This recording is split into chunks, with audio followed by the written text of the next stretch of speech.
Well, good morning, everybody. Good morning, good morning, good morning. How are we doing today? A bunch of announcements before we begin.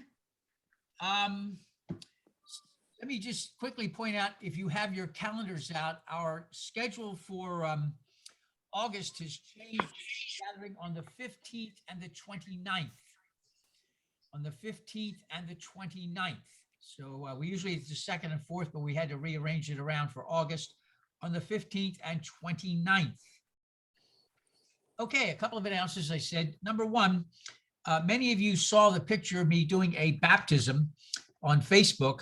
Let me remind everybody, the way we do a baptism is not original sin. Most Christians are not aware the doctrine of original sin starts with Augustine of Hippo, which is a remote town actually in northern Africa, south of Carthage. And there was no doctrine of original sin in the beginning. Jesus would have not known what you were talking about. John the Baptist wouldn't either. This whole idea that somehow the seed of Adam passed down. Anyway, what we do for baptism is love, nurture, and responsibility. We talk about the love of the divine, the love of family, the love of children. We talk about nurturing, of how we are all involved in nurturing together, and the responsibility that that means. And so I've been surprised. I've been bombarded lately by requests of thinking about would I be interested in doing a baptism as long as we continue that. So there is a need for a ritual for when a child is born and you've got a family, however you may define that. And that only goes to what Jung and later on Joseph Campbell said, that most people like rituals. Not everybody, but most people like rituals. And the three most important rituals are births, weddings, and deaths. Then you've got everything else in between.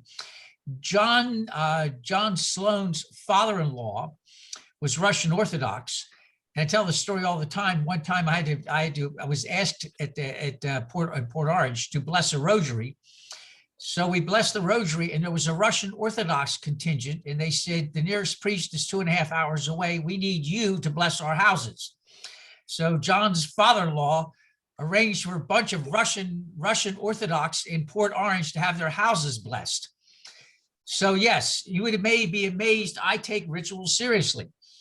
And so, but for us, with babies, it is about love, nurture, and responsibility. And I explained that before I do a baptism, and you get all these people saying, why hasn't anybody told us you could do this before? And all these people are saying, I never believed that stuff anyway about original sin and babies having to get, instead, it's nice to know somebody actually does it a different way. So again, when you see this, remember for us, it's love, nurture, and responsibility. Secondly, John and Angela Anderson have given us a $500 grant. We have $100 to go. If anybody has an extra 25 bucks, if you could throw it our way, we would deeply appreciate it. What do you do with extra money? If I get sick and we needed a preacher, we needed a little reserve. All Souls has never had a reserve fund, ever. So we are at the point now with our membership that we need to be thinking of contingencies. That's just good planning. So if anybody has a little extra, we would appreciate it. Number three, long-range planning. Let me remind everybody that when you are healthy, I don't care what kind of organization you're in, when you are healthy, planning is essential for your organization. For congregations, planning is essential too, and the best time to plan is when you're healthy and well. The worst time to plan is when something's blown up, you have a disaster, because the possibilities are you're going to make a lot of bad decisions very quickly. So we have a long-range planning committee in place. They are already scheduling their first Zoom session with Tyler Coles, who said we will be working probably on a two-year working schedule of how we plan for the future. I promised Tyler that I will be here at least 2 to 3 years more. At that point, my age will certainly have caught up with me.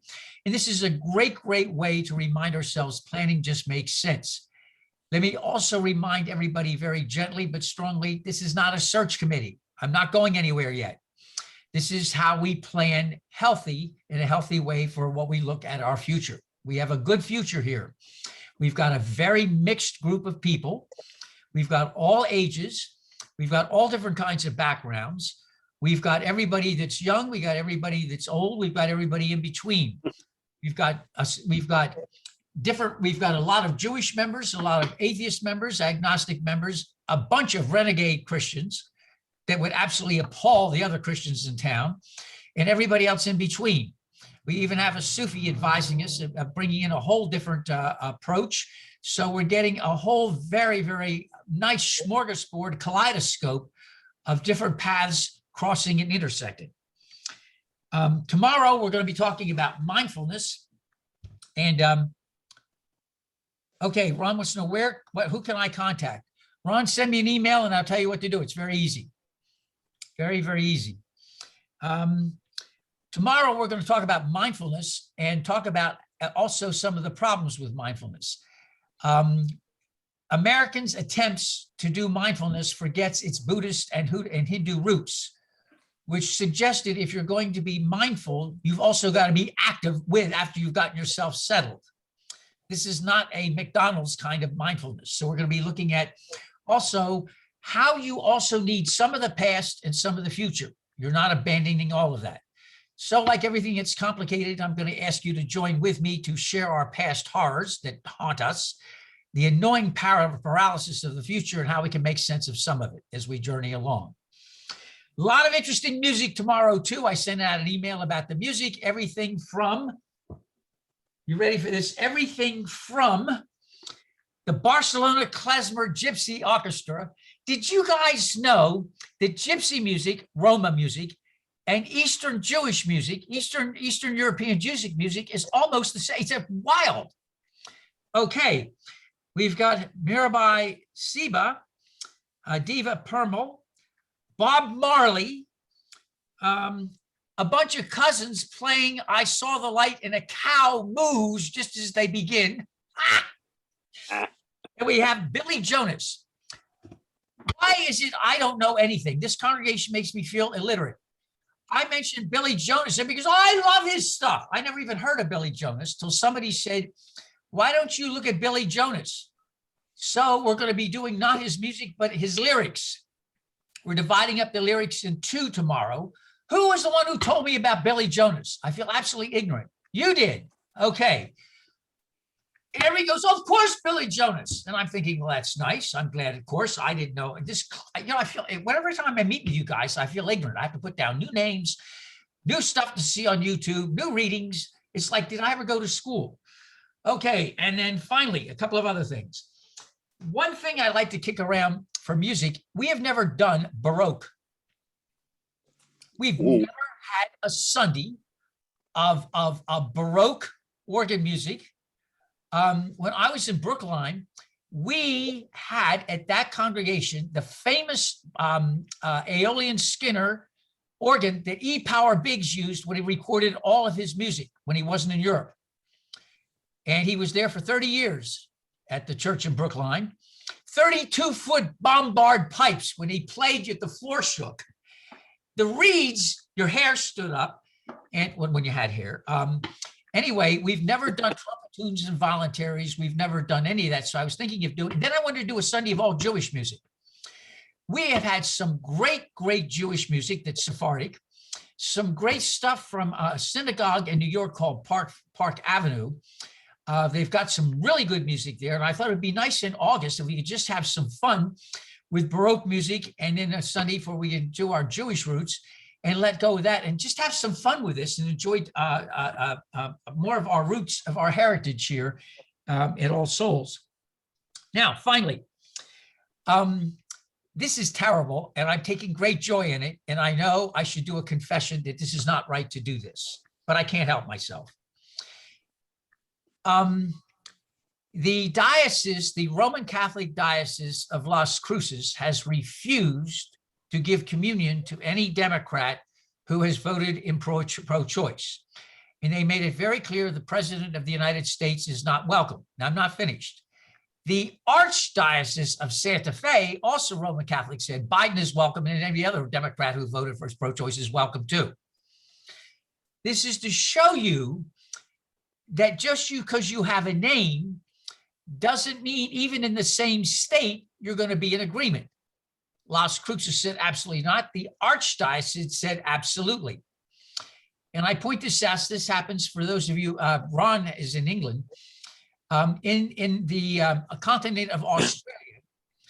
The Anglican Diocese of Australia refuses to ordain women, do not allow women in the pulpit.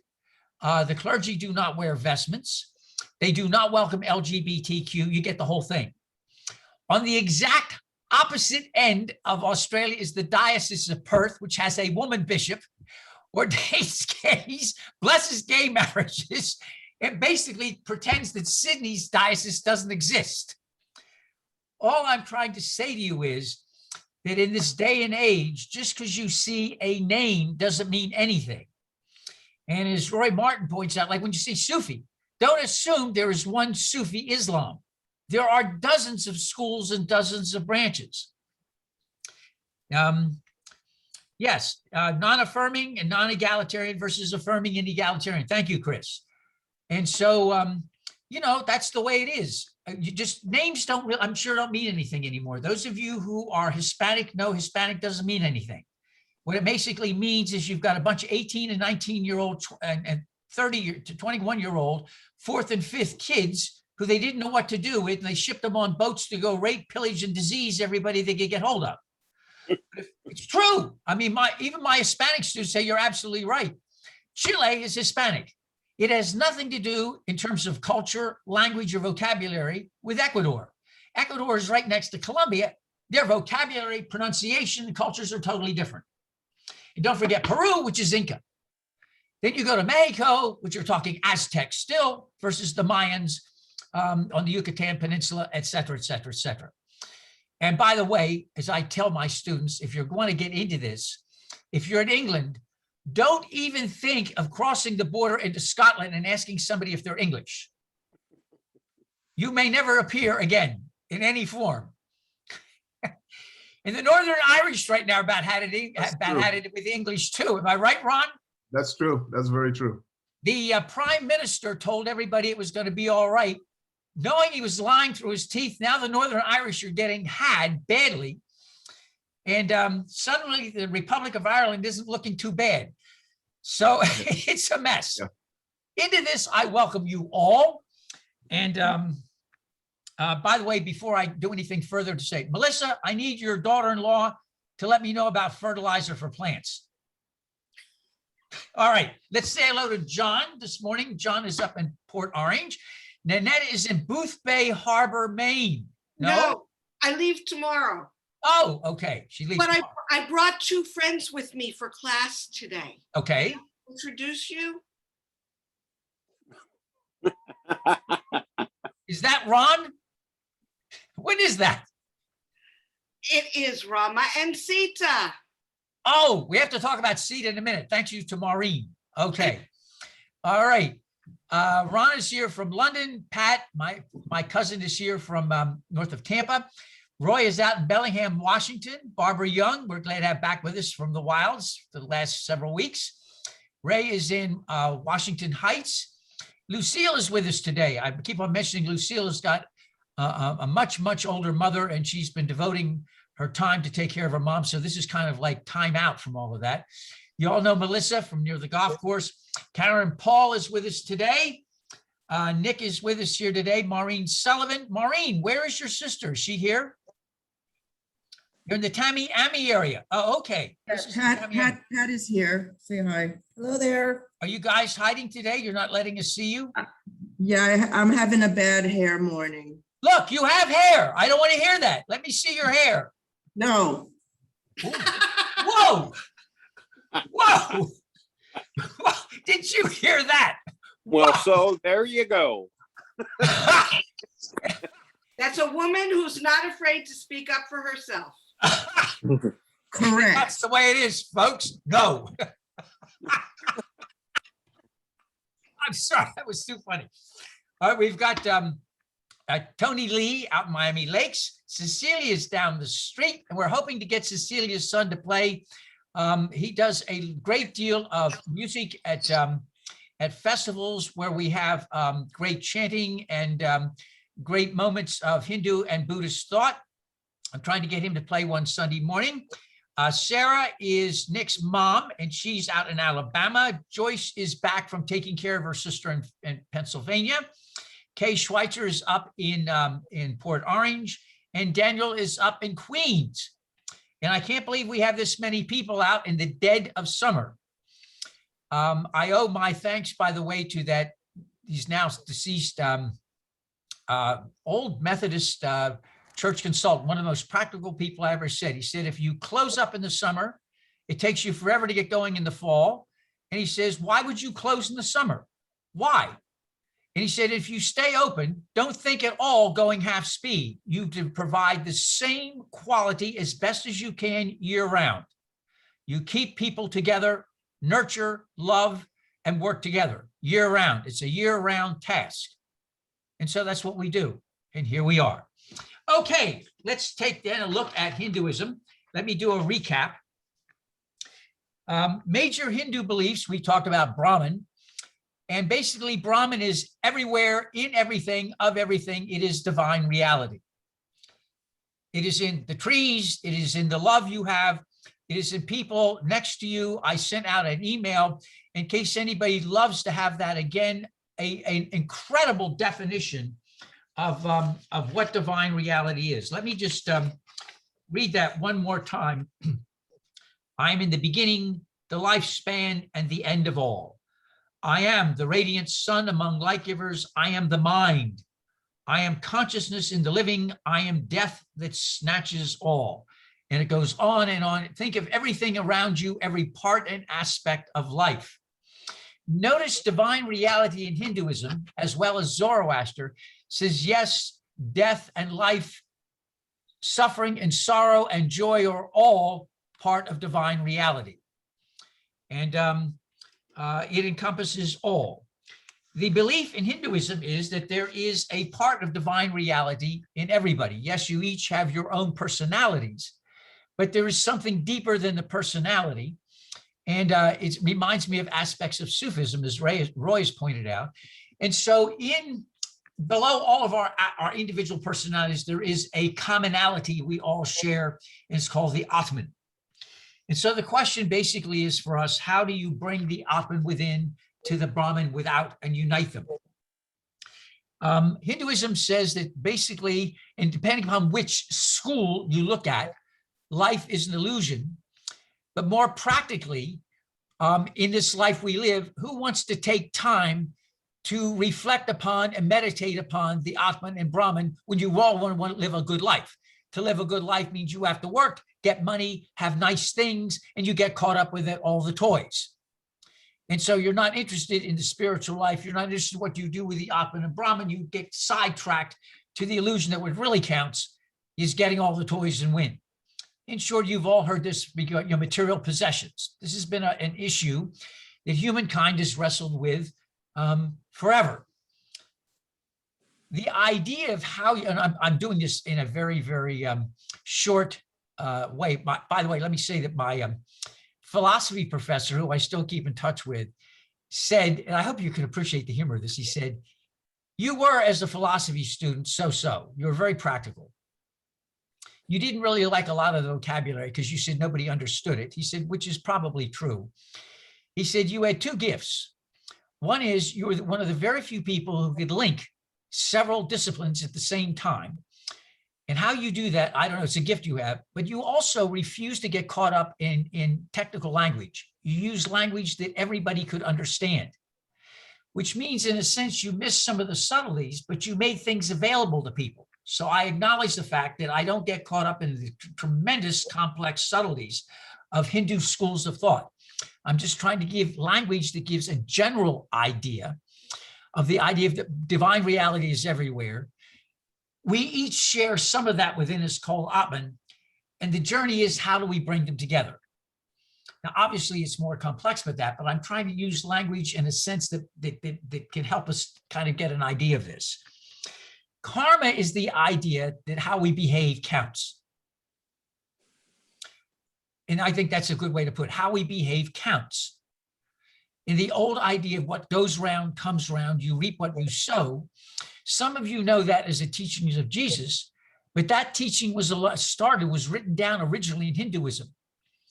Now, I'm sure it was out there long, long before, but somebody had to write it down. And the first people to write it down were the Hindus. And of course, they weren't called Hindus back then, but those who put the Vedas together, and they said, what you do counts. What goes around comes around. You reap what you sow. For every action, there is a reaction.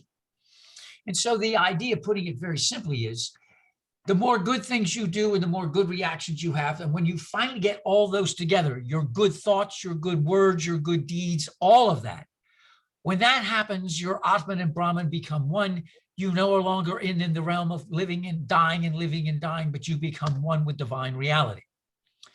How we got separated from divine reality to begin with is the same issue in Christianity and other religions. There are 1,000 arguments and ideas as to how. All you and I need to know is that somehow we got separated. In Christianity, the famous thing of Gnosticism was somehow we got separated, and how do you find your way back?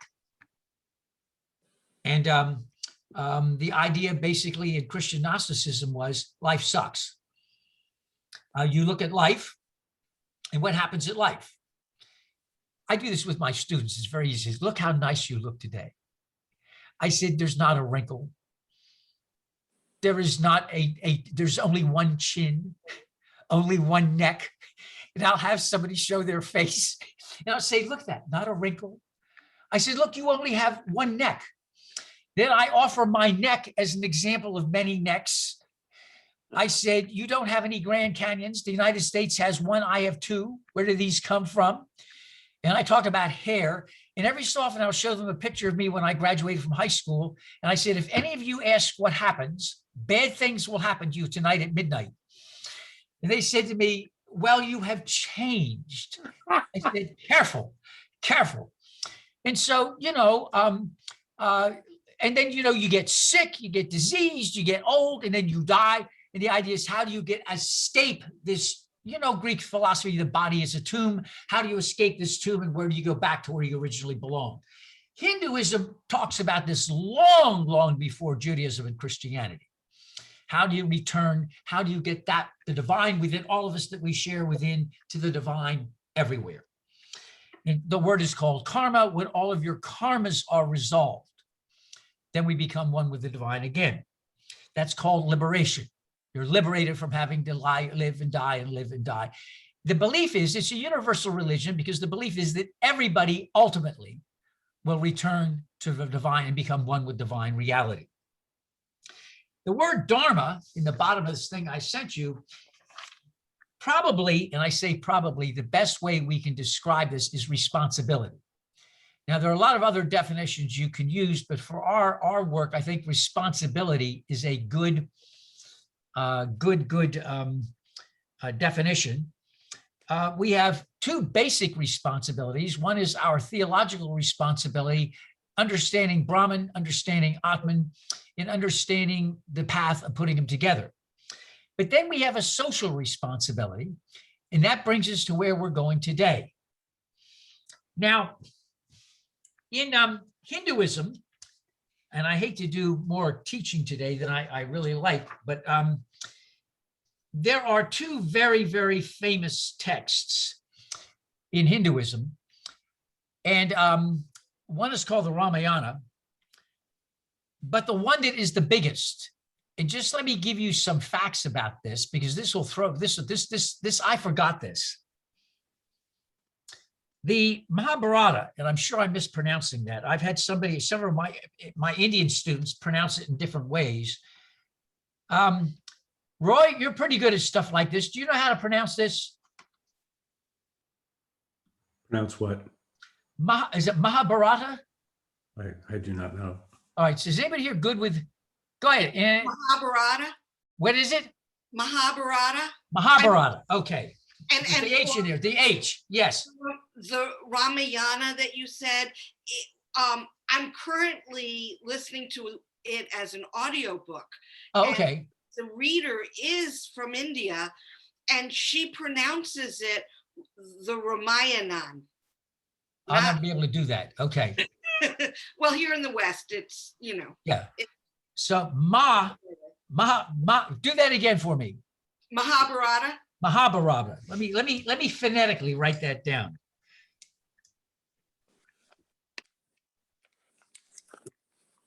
All right, let me tell you some things about the Mahabharata. Ready for this? It consists of 1.8 million words. 1.8 million words. It is the longest epic poem that has ever been written. The longest epic poem that has ever been written. It consists of over 200,000 verses, 200,000 verses, 1.8 million words.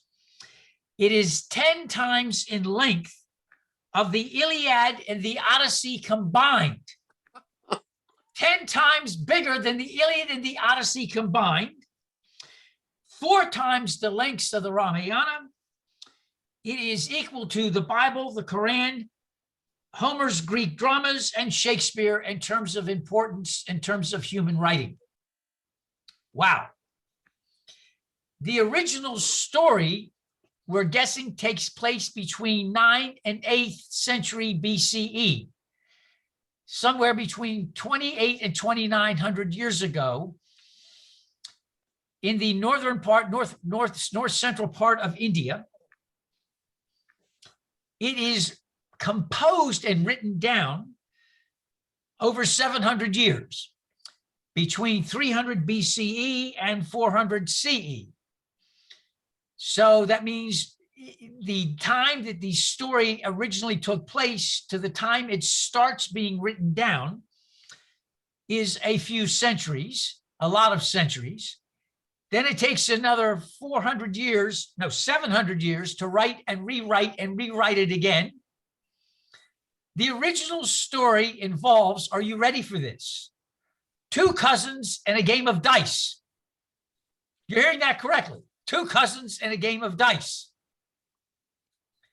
By the time we finish, it involves a 20-day war involving millions of warriors, death and bloodshed all over the place, war elephants, more armaments than you can possibly imagine in antiquity, death, destruction, and everywhere.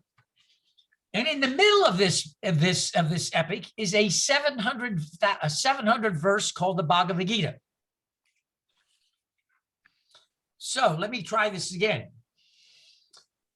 2 cousins, sets of cousins, get in an argument between 900 and 800 BCE in the northern central part of India. It involves a dice game, and you ready for this? The dice are loaded. Yes, one set of cousins cheats. We'll get into that in a moment. All right.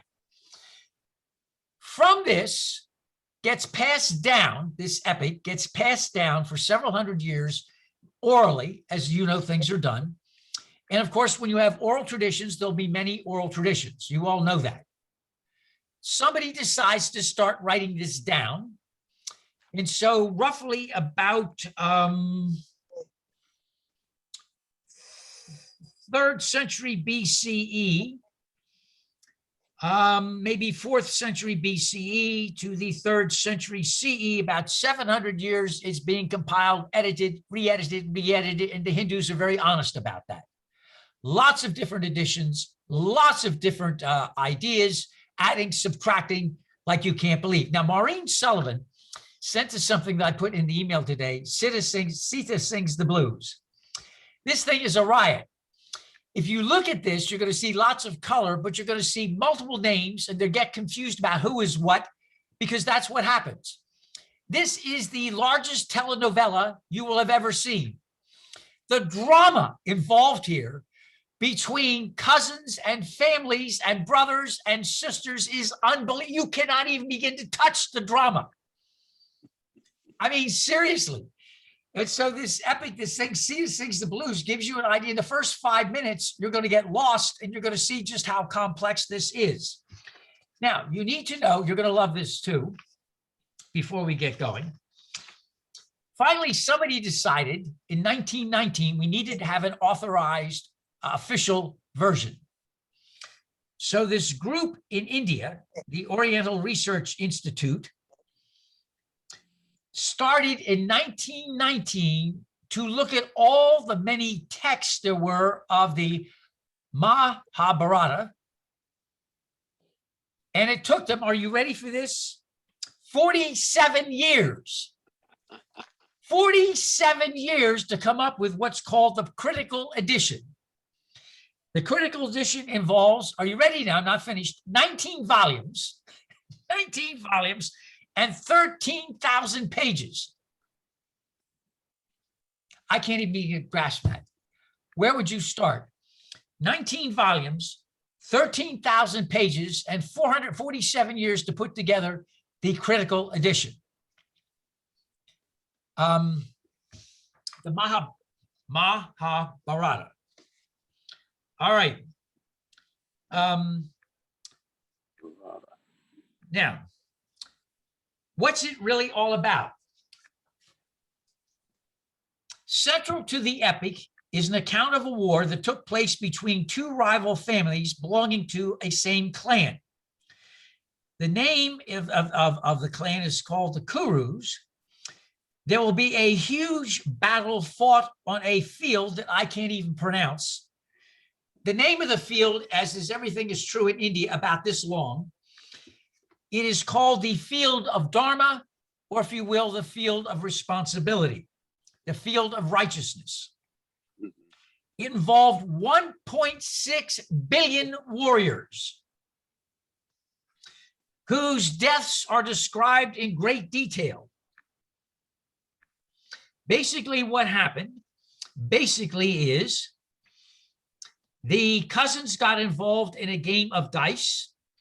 The dice were loaded, and the losers had to go into exile for 13 years.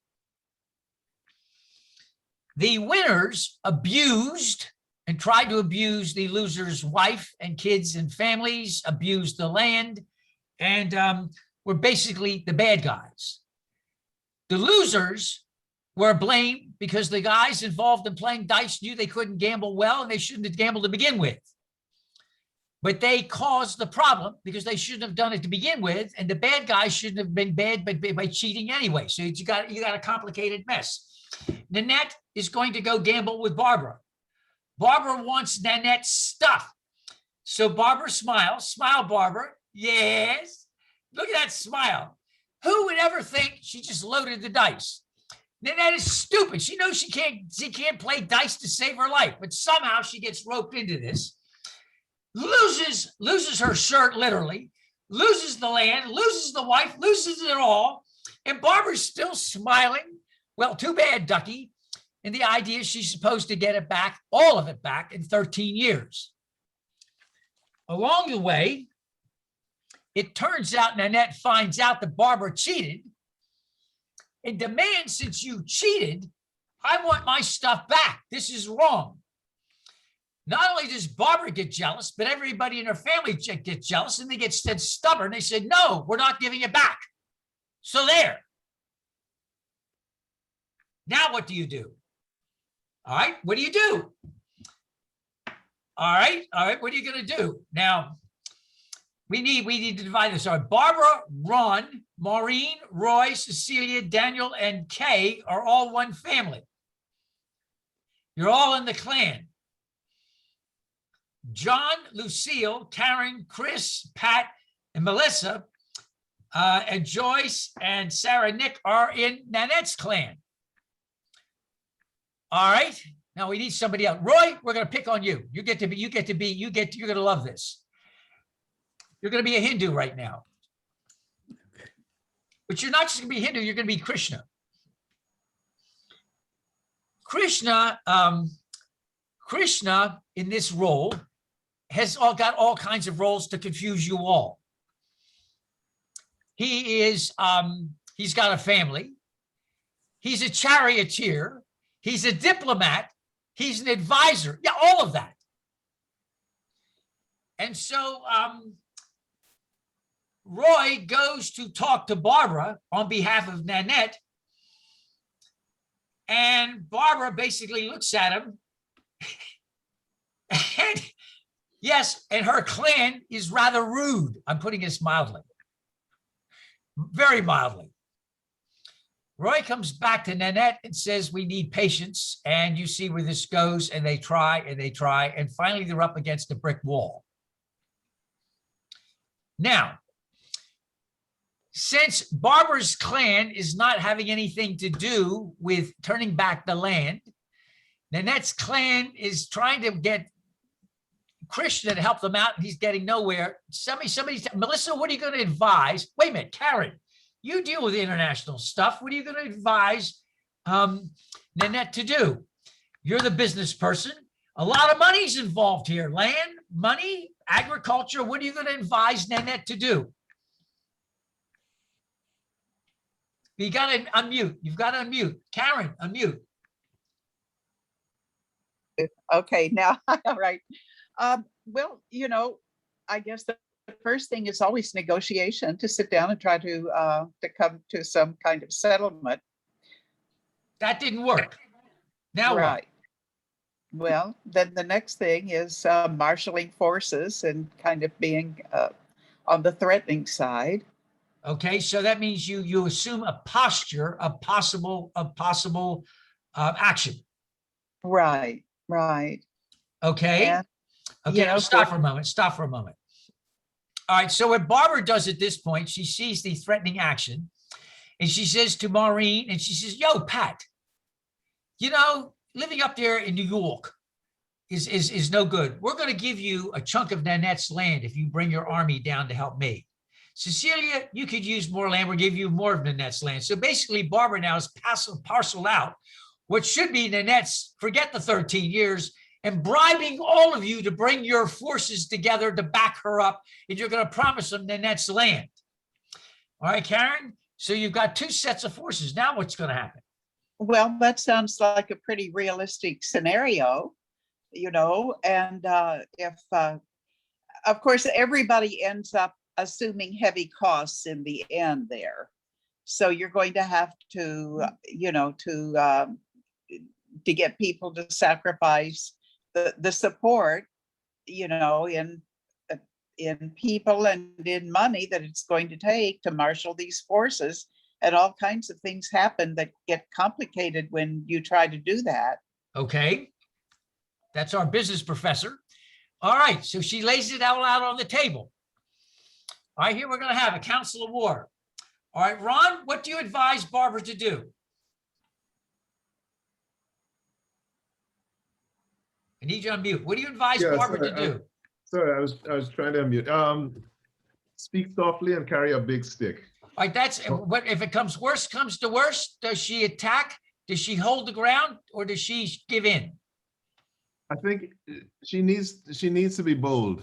So she needs to show that she means business, right?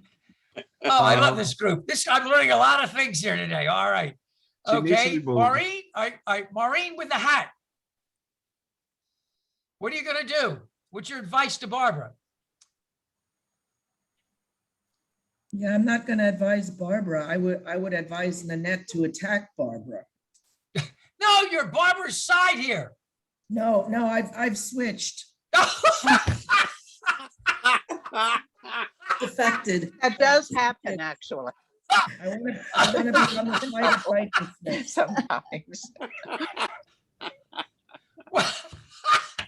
Maureen, I love dogs.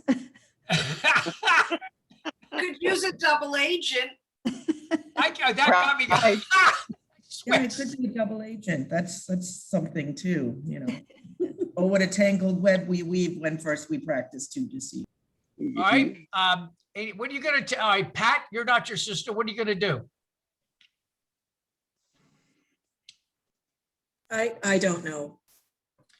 She's offering you land, lots of land.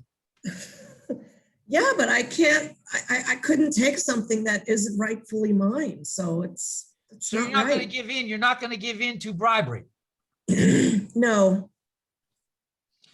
All right. For the rest of you, Barbara now sees what she has to deal with. Anybody going to switch over to Barbara's side with the ideal of lots of land? Oh, yes, it's all yours, deed included. All right, Cecilia, are you with us this morning? Can you hear me? don't know if Cecilia can hear me or not. Daniel, are you there? Yes, I'm here. Okay, what are you gonna tell Barbara to do? To hold on to the land or what? It's not an easy question. It gets into the question of like, when should you go to war and for what? Precisely. I don't know, or something short of war possible here is like, No, I think we're beyond that now. So Okay. does she Hello, surrender? this So is me. basically, does she surrender or does she hold on to what she's got at all costs? I think she needs to hold on. All right, Cecilia's in Barbara's camp. All right, thank you, Cecilia. You just took Maureen's land. It's now yours. Since Pat's a wuss and won't back her out, you've got All double the right. land. All right, Cecilia and Daniel, you've got a pile of land. All right, Tony Lee, can you hear us this morning? I know you're on your phone. I don't know if you can, if it's able for you to respond. Kay Schweitzer, what are you gonna do? You gonna tell Barbara to hold? If Kay can hear me, okay. I don't like all the drama. Well, I'm sorry, it's the way, I know, Kay, but it's the way it is. We've got no choice. I don't want to die on somebody else's hill.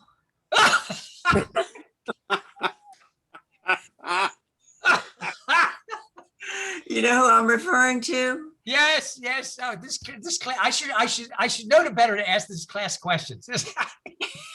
We got somebody who switches sides, cases, I'm not dying on anybody else's hill. I kind of wonder, are there any like pacifists out there who just say, no, no war, no killing under any circumstances? That might be me halfway. Well, unfortunately, it doesn't work that way historically. Not in this case, historically. Actually, I'm 87 years old. I can't be bothered with that stuff now. You know, I'm not here that much longer. I'm picking people that I want to be with, like you and the rest of your congregation. Okay, so she gets an exception then, okay? So we got one exception to the rule. Maureen switched sides.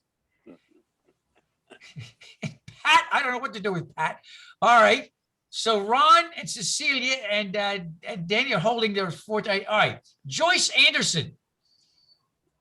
Joyce, Barbara's offering you 3 times the amount of land you have.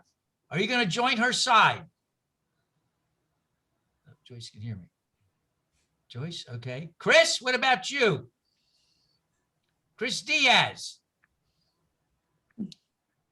Barbara's going to Well- offer you 3 times the size of the land you've got. Lots of land, lots of agriculture, lots of people to work it. It's all yours if you're going to join her cause and stick with the land that she's got. Okay, Yes. I'll take it. All right. Yes. All right. So Barbara's putting together a coalition of Daniel, Cecilia, Chris. At this point, she has done a nice thing for Maureen. She's absolutely surrounded Maureen. Maureen's now under blockade. Pat's trying to get out, got caught. She's under the blockade too. They're not going anywhere. They're blockaded. Enjoy that liquid because, Maureen, that's the last liquid you're going to have for quite a while. You're blockaded. All right, so where do we go now? Pat Busmus, what are you going to suggest to Nanette? I think she's on the right side for sure, and I'm happy to be with her. She needs to be firm. She needs to stand firm, and we can marshal the troops anytime. Melissa, what do you think? I'm with Nanette. That land historically belongs to us.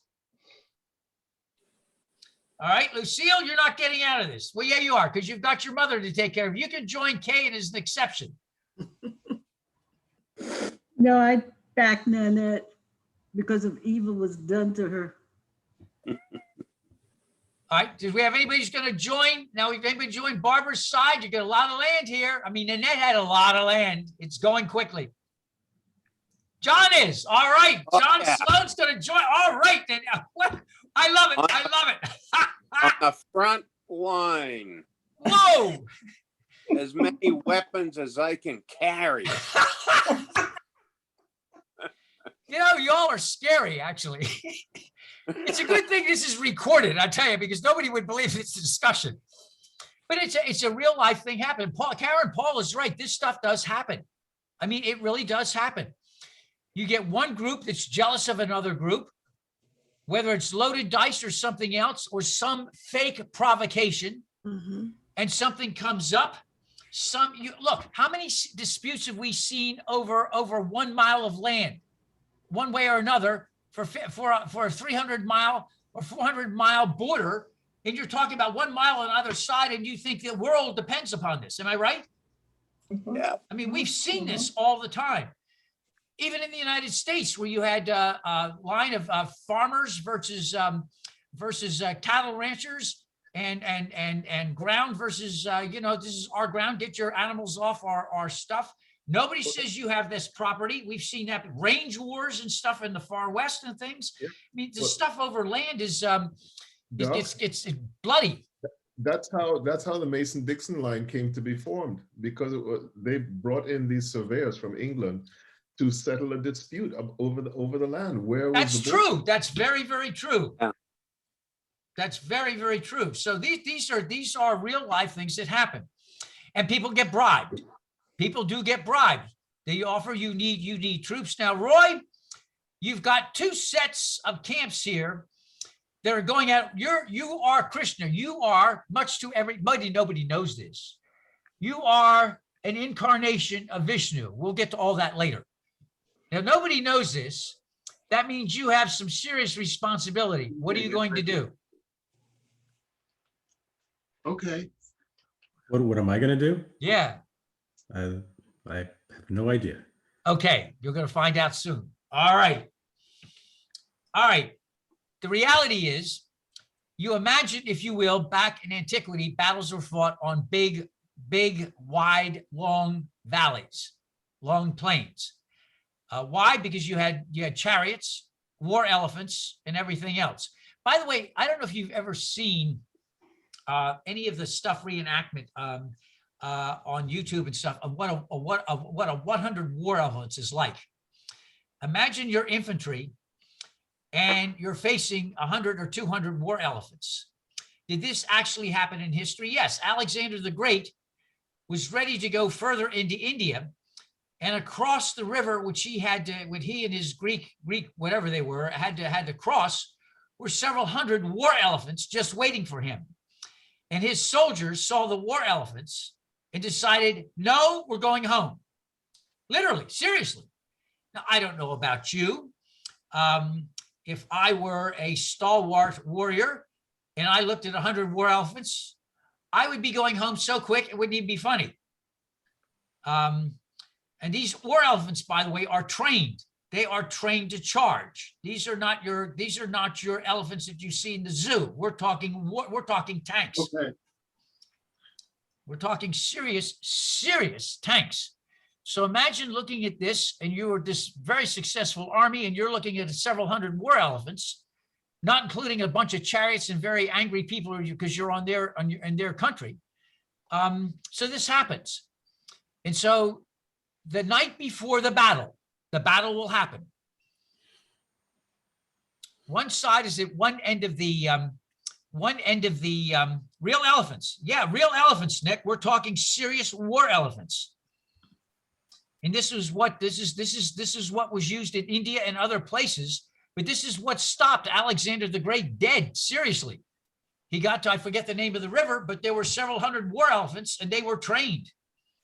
This is not your pleasant elephant that does work for you, or you see in the zoo. These are seriously trained, very strong and very aggressive elephants. All right, having said that, at this point, Roy, you are now Arjuna, you're a charioteer. You're going out with Nanette, and this is what the Bhagavad Gita is really all about. The night before both forces go into battle, Nanette is out with Roy, and she looks, and her name, by the way, is Arjuna. That's the famous prince. His name is Arjuna.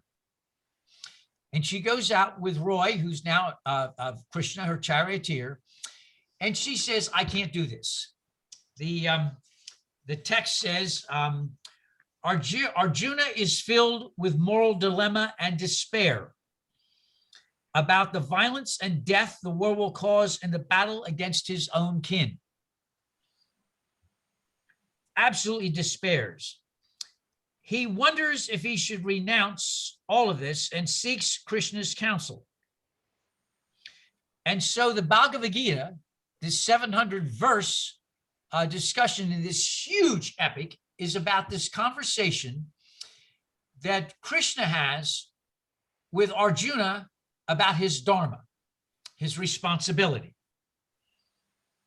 Basically, again, Arjuna goes out and he surveys the land and he takes a look here. Now imagine if you're making this real. He looks here and Nanette would look around. Pat's going to die. Melissa's going to die. Lucille is going to be hurt for the rest of her life. Karen will will probably die after being amputated for having a leg cut off. Chris Diaz, I mean, it's going to be brutal. It's going to be absolutely brutal. And she knows she's going to miss a lot of you. A lot of you are going to die or be maimed for life. And she's not thinking, she also knows she has friends in Barbara's side.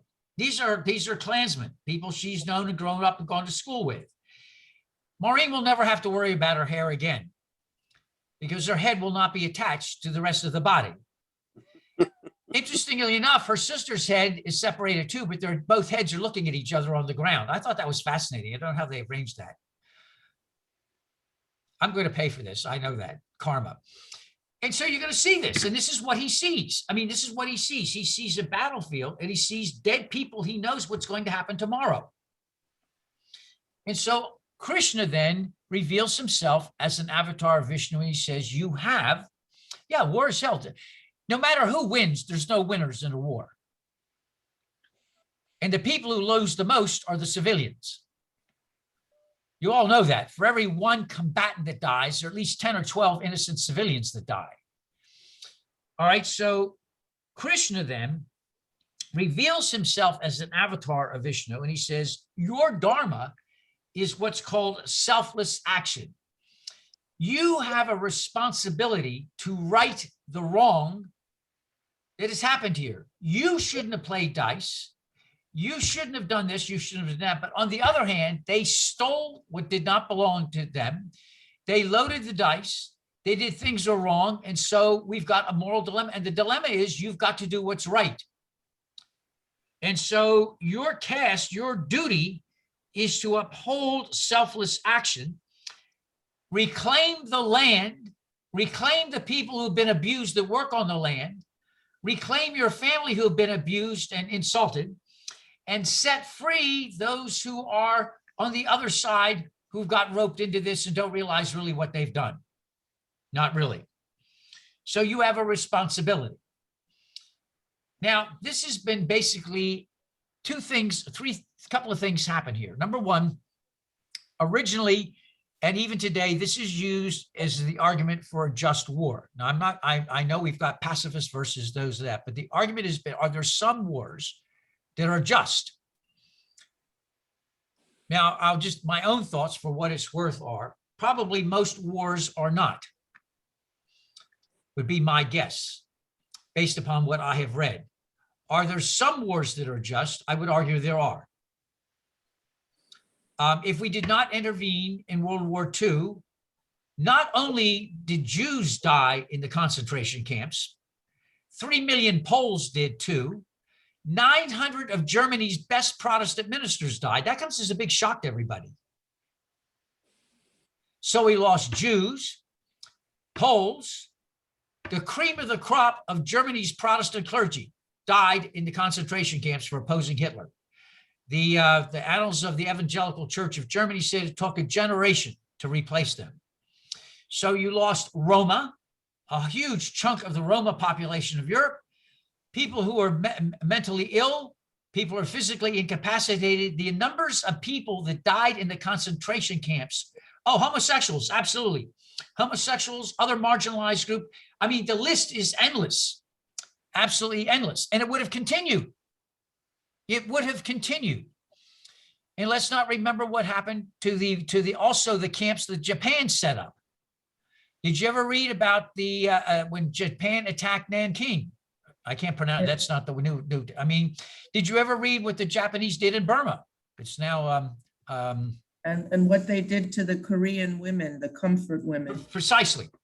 So I'm saying, are there some wars, I think if we hadn't intervened, the United States could have stayed out of it, but ultimately you would have been drawn in anyway. And let's not forget, by the way, in World War I, Manchuria, there's another one. Good point, Manchuria.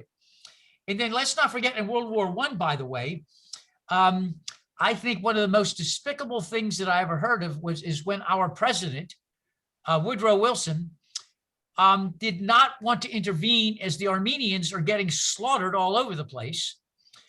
The American ambassador wrote letters pleading with us to intervene because what was the slaughter was going on. He said, if this happens now, he said, we will see this again. He knew.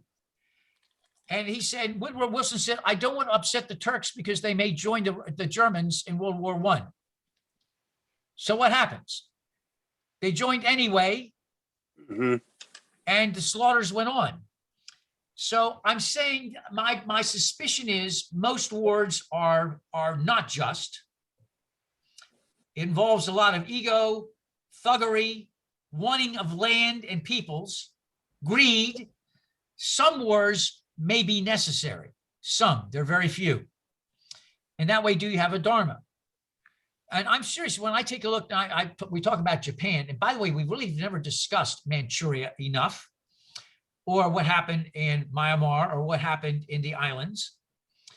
And Roy points out ethnic cleansing and genocide is common. That's a thing that it's interesting we talk about that.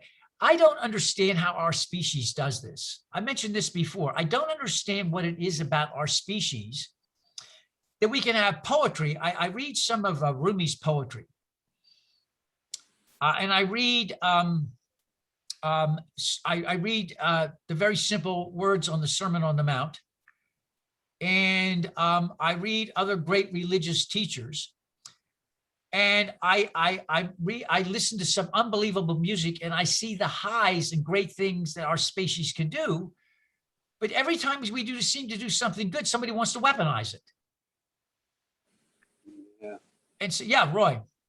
For the first time this made sense to me was when I got into the Sufi tradition, and they talked about different layers of our being, because it would play out between us. And in other words, like there was a university, and I'd go every 3 months, and they talk about levels, like the ego level, or what in Arabic is called nafs, and then deeper levels, the level of the heart, the level of the soul, and the level of the secret, where everything is one. And you start to see pretty quickly that we all have this ego layer, and that as soon as you get underneath it, all the conflict disappears. But if you operate at that level, there's lots of conflict, and it doesn't matter how much spiritual practice you've done. The moment you turn to that level, it's there, and it's part of human nature, but it's not all of human nature. Right, but I'm saying, I'm saying, but it is an aspect of our species. I don't know if you ever heard of Reinhold Niebuhr. Reinhold Niebuhr had the famous thesis that basically said human beings can be decent, but when they get in a group, there is a groupthink that takes over. And groups seem automatically to want to compete against one another. And sometimes the competition gets seriously out of control. Now, I'm not asking you to agree with this thesis or not, or the Sufi thesis, but there is obviously something within us that can do great and majestic things, and other parts of us that we get into groups and it just gets out of control. So Arjuna's job then is to figure out, does he have a moral responsibility to correct? Because it's not just him that was insulted. He lost lots of people in this through no fault of their own. All those people working the land, all those people working with the animals, all the people who traded, it's not just about him. It's about all these other people that got involved because of a mistake he made. And so he has a responsibility to them as well. And he has a responsibility to people on the other side who may need to be liberated as well. Now, I'm not asking you to agree with the story, but that's what the Bhagavad Gita is about. And the idea is, do we have a social responsibility to behave well? Do we have a social responsibility to do the right thing? Now, you're going to see, by the way, we have a thing called the eighth principle that's coming up that I was sharing with everybody. And what did I do with it? Wait a minute, wait a minute, wait a minute, wait a minute, wait a minute.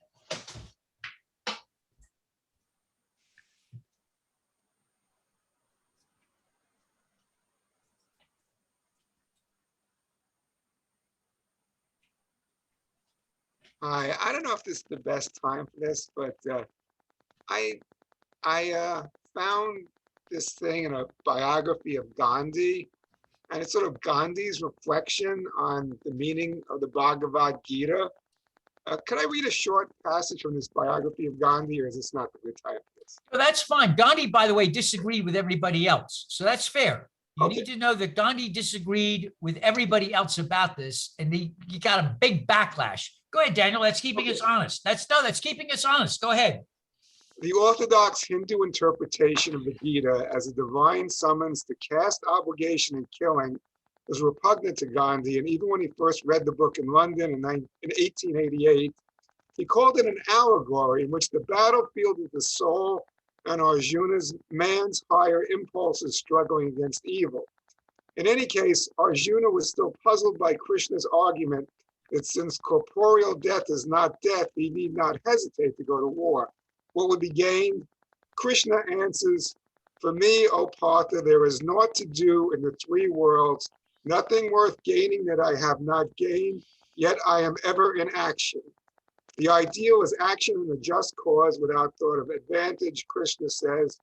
"Hold alike pleasure and pain, gain and loss, victory and defeat, and gird thy loins for the fight. So doing, thou shalt not incur sin." This is one aspect of yoga, selflessness in action. All right, I'll stop there. Okay. You need to know that Gandhi went against the tide. Everybody said this is a call to Dharma. Gandhi said, no, it was not. The response to Gandhi was, when you do the right thing, you are what? You're resolving more of your karmas. And those who die because they were on the wrong side, and listen to this carefully, if you die and you were on the wrong side, you are that much further apart from resolving your karmas. If you die doing something good, your karmas are that much closer, which means you're that much closer to resolving everything and becoming one with Brahman. In other words, there is consequences to bad behavior and there are consequences to good behavior. Gandhi thoroughly disagreed with all of this. Daniel's right to bring that out, but he found himself very, very much a person of one or two. Most of even his close friends disagreed with that. They thought this was not an allegory, but a real life, because it really happened. You are, of course, free to do what you want. Now, what is the bottom of all this is a famous synthesis. We're going to talk about that next time. Hinduism faced the same thing that just about all religions and all face. Is it about study, thought, and prayer versus doing action? Somehow we get caught up into the group that wants to pray and meditate, because this world is awful and you just kind of put a bubble around that and you just pray and meditate, versus no, what we need to do is about, and I'm painting this in black and white pictures, but you see this often in religion, where you'll get a group that people think you can, the world is so bad, you pray and meditate, and that way you will move beyond the world. Others will say the way you deal with the world is showing your goodness by being engaged in social justice and social action.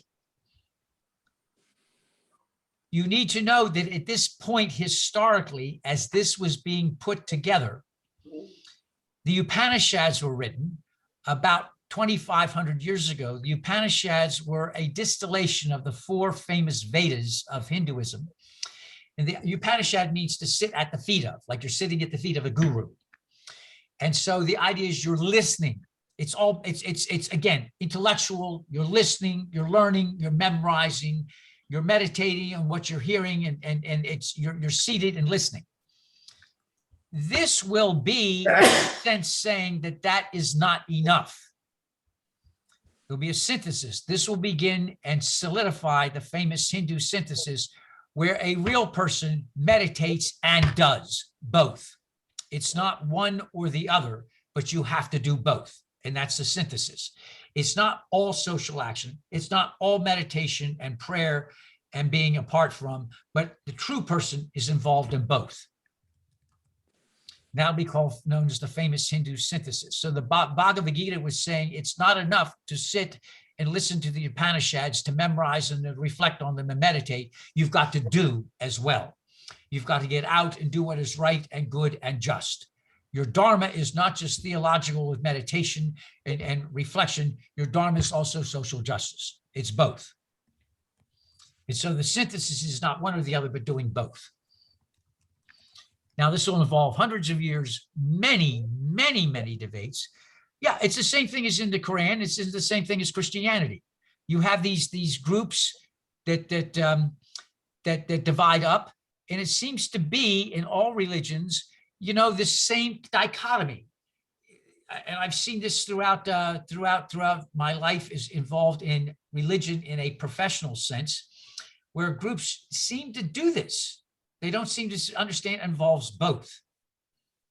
And so that's the Bhagavad Gita is trying to say that you have a responsibility, and you also, before you get to the Bhagavad Gita, in the rest of it, you have prayer, you have, as Karen Paul pointed out, you have diplomacy, you have many things you do.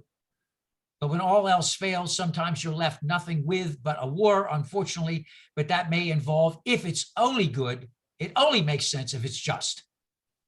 If it's not just, then it's not good. Okay, I'm not sure whether any of you like this or not, but that it's a discussion of something that happened historically, and what do you come up with that?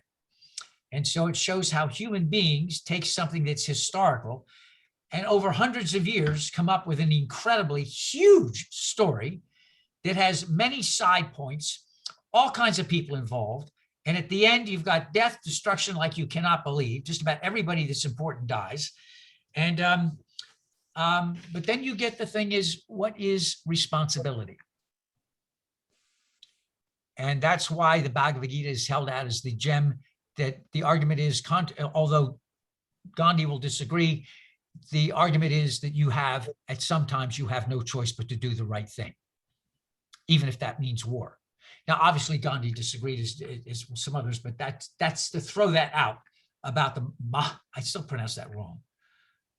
Mahabharata. I'm still not getting that right. Name that one more time. Mahabharata? Maha. I'm not positive. That's just the way I've always pronounced it. Okay. I'll help. All right.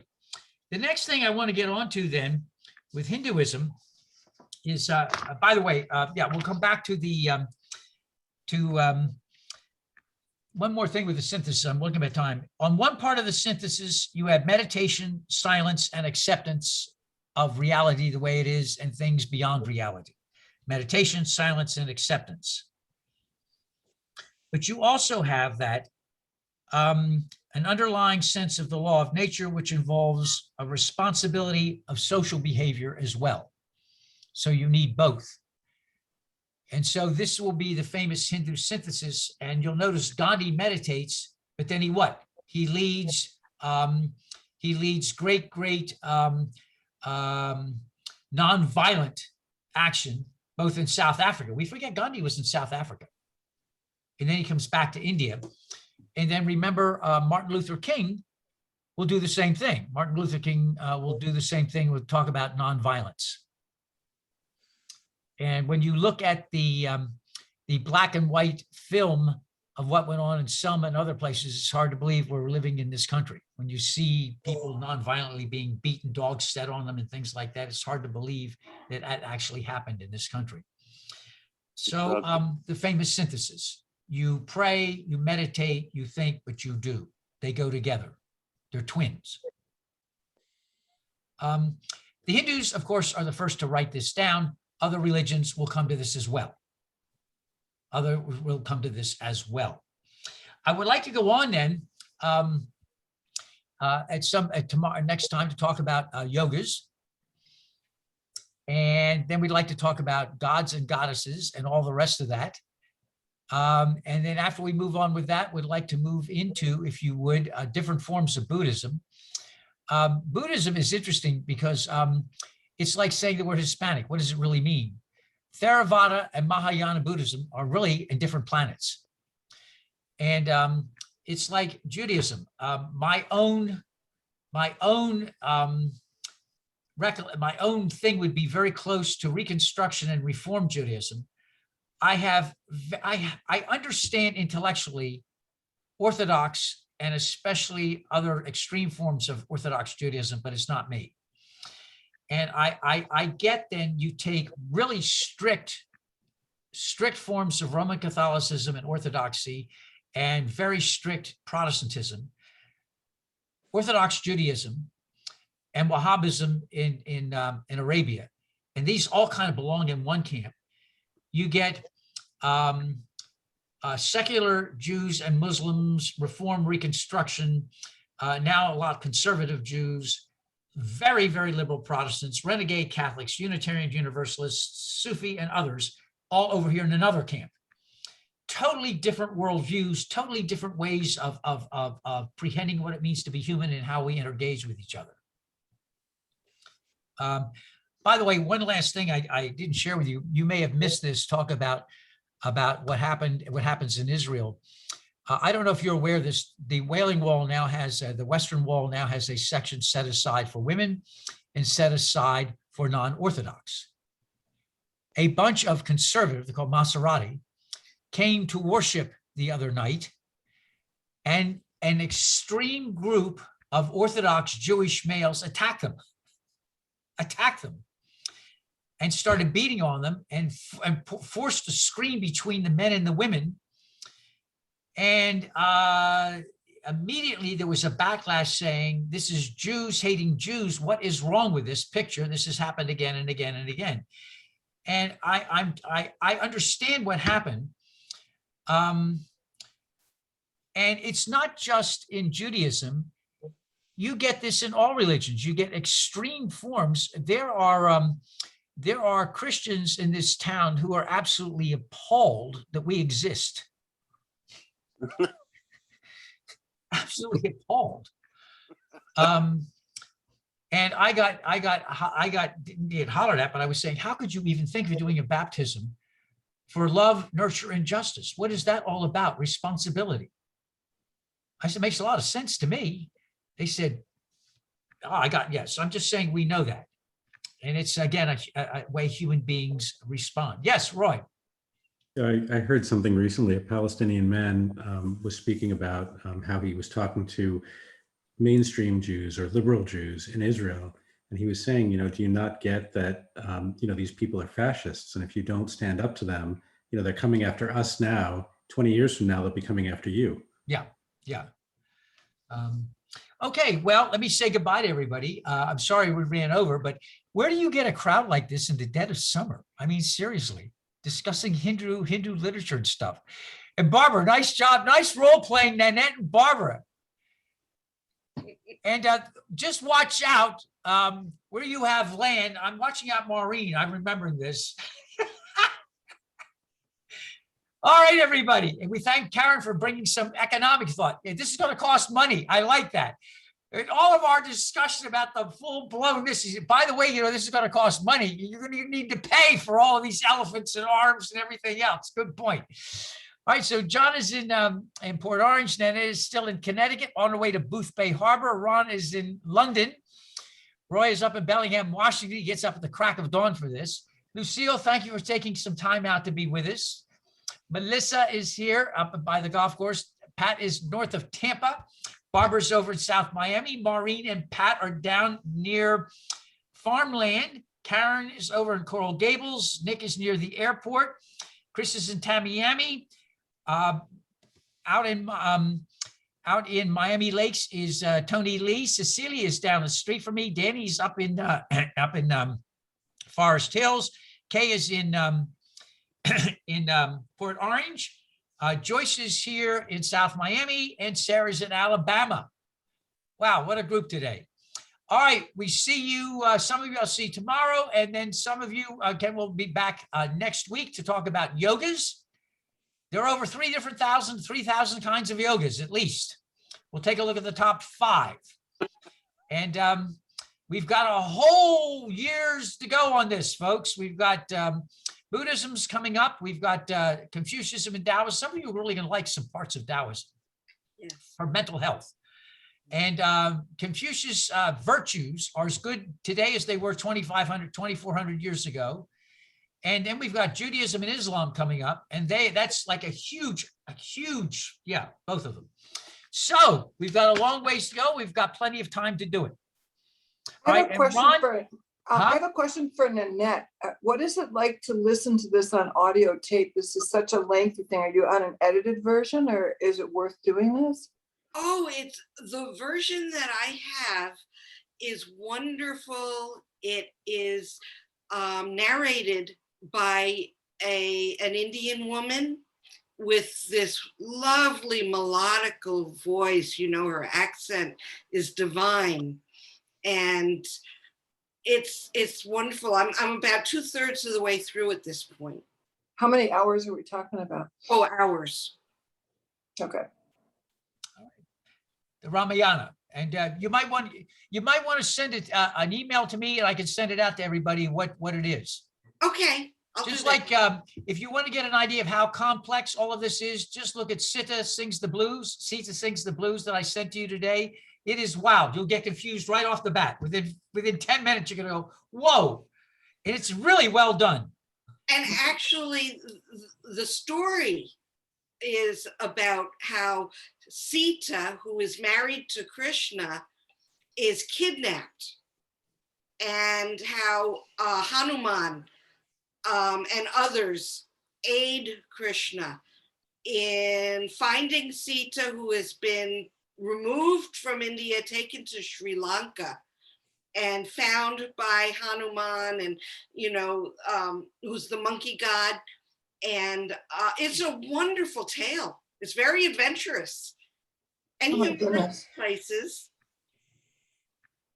I'm glad you mentioned this because, growing up, we think Shakespeare was great, which is true, but there are these other epics way before we, of course, most of them have been exposed in some way, a little bit to Greek mythology, the Iliad and whatever. But before that, I mean, there are these other huge epics, and we at least now we can expand how much we're getting to know. We're very, very fortunate. Can you imagine what it'd be like 100 years ago? People had never been exposed to this, how limited it was. So at least as annoying as it is where a lot of us are learning about this now, at least we're learning stuff, and it's wild. Can you imagine living when nobody would have ever been able to explain, just very, very few. All right, everybody, this will be recorded. It's recorded now. I'm cutting it off, and I will post it for everybody. All right. Thank you all for being with us. See you soon. And Ron, I'll send that to you.